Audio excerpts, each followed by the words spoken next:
বিশুদ্ধ পানীয় জলের তীব্র হাহাকার সোনাপুর জিপির সেউতিতে। নালা নদীর নোংরা জল খেয়ে নানা রোগের শিকার হচ্ছেন স্থানীয়রা।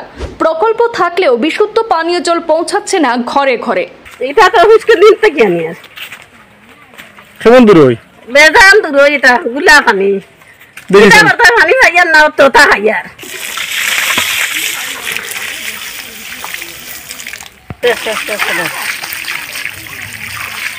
জনস্বাস্থ্য কারিগরি বিভাগের পানীয় জল প্রকল্প থাকলেও কাটিগড়া বিধানসভা সোনাপুর জিপির সেউতি প্রথম খণ্ডে মানুষের ভাগ্যে জুটছে না বিশুদ্ধ পানীয় জল।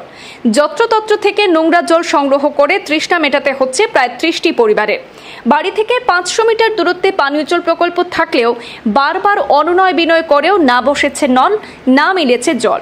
ভুক্তভোগী এলাকার মানুষের অভিযোগ, জল জীবন মিশনের আওতায় যদিও পানীয় জল প্রকল্পের সাথে পাইপলাইনের কাজ হয়েছিল, কিন্তু পাইপ নল বসানোর প্রয়োজনীয় কাজ বাকি রেখেই কাজের বরাদপ্রাপ্ত ঠিকাদার এক প্রকার গা ঢাকা দিয়েছেন। এমতাবস্থায় পানীয় জল প্রকল্পের কাছে থেকেও তাদের মিলছে না বিশুদ্ধ পানীয় জল। এতে নালা পুকুর থেকে নোংরা জল খেয়ে প্রাণ বাঁচাতে হচ্ছে জনগণকে। তারা জানিয়েছেন শীঘ্রই তারা এ বিষয়ে জেলা প্রশাসনের কাছে আবেদন করবেন, জানাবেন যে এতে ব্যবস্থা না নেওয়া হলে বৃহত্তর গণ আন্দোলন গড়ে তোলারও হুঁশিয়ারি দিয়েছেন তারা। কাটিগড়া এরিয়া আগে আসলাম আমরা সেউতি জিপি, এখন কাটিয়ে নিছে সোনাপুর জিপি। অভিযোগ হইল গিয়ে আমরা প্রায় 20-25 পরিবার আছি মানুষ, আমরা এখনো পর্যন্ত জল পাইছি না। আমরা পঞ্চায়েতের বাড়িতে যাব হয়েছি, পঞ্চায়েতে কইছেন 1 মাসের ভিতরে যাই কামটা কমপ্লিট করিয়া দিবা। তারপরে যে ঠিকাদার দিয়ে আসলো আর কি, এই ঠিকাদারে কইছেন বিল পাস করলাম, তোমার তার কামটা করিয়া দিব। আমরা দেওয়ার পরে 1 মাস যাওয়ার পরে এখন পর্যন্ত প্রায় 1.5 বছর হয়ে গেছে, 1.5-2 বছর হয়ে গেছে, এখনো পর্যন্ত কাম হয়েছে না। আর তো কন্ট্রাক্টারে তার বিল পাস করে লিয়া গেছে গিয়ে। আর এখন আমরা এমন হয়েছে আর কি, আমরা খুলনা পঞ্চায়েত যেই আসলা এনারা কাটিয়ে নিছে কি দোলচড়া জিপিত নিছে কি। এখন আমরা বললেছি সোনাপুর জিপি, এখন টান তারও দিতাম পারিয়েন না। আর এমন এক জায়গাত পড়ছি, এখন আমরা জলের কোনো ব্যবস্থা নাই। তখন আমরা ওটা জল ইউজ করি, ও আপনি দেখুন ফুসকুনি তার ওটা জল। আর আমরা তাকিয়া 1/2 কিলোমিটার দূরে হইব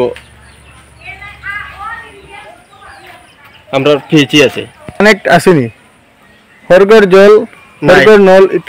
আমরা এই সাইডে কোনো ফাইবার কাজ হইছে না। বাড়ি যাওয়ার বাদে পঞ্চায়েতে উঠিয়া কইছে হইন আমরা 1 মাসের ভিতরে লাইন কানেকশন লইয়া দিবা। ওখান কই আমরা বুঝ দিয়া রাত খাদাইছেন, একদিন করে আমরা 2 দিন করিয়া গেছি। রাত্রে 8-10 মানুষ মিলিয়ে অটো রিজার্ভ করে গেছি। লাস্টে 1 মাসের ভিতরে দিবা কইয়া তাই কইজন কন্ট্রাক্টরের বিল আটকে গেছে কইয়া ওকে কইয়া বাজু কিতা সাইন মারিয়া কন্ট্রাক্টরের বিল পাস করে কন্ট্রাক্টরের বিল লিয়া গেছে। আমরা 1 মাস খাওয়ার বাদে আজ বিগত 2 বছর হয়ে গেছে পানি পাইয়া। আমরা কত দূর থেকে গিয়া পানি গুলা পানি আনিয়া আমরা ঔষধ দিয়া পানি খাই। বেমারি আজারি মানুষ অত দূরই পানি আনতাম গিয়া কিলা, তেও কষ্ট করি আনতে লাগে গুলা পানি আনিয়া ঔষধ দিয়া খাই। মেম্বারে কিতা করে, পঞ্চায়েতে কিতা করে, তারা এটা দেখে নেন কত পানির কষ্ট করি। আর এটা তারা দেখে না।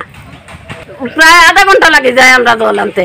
ওটা গুলা পানি আমরা আনিয়ার গিয়া 1/2 ঘন্টা লাগে। আমরা মানুষ অসুস্থ যাইতাম কিলা, এটা তারা পঞ্চায়েত মেম্বারে দেখে না। বেজান পঞ্চায়েত মেম্বারে আমরা কইলাম, তারা দিব হয় আর তারা গুরুত্ব দেয় না।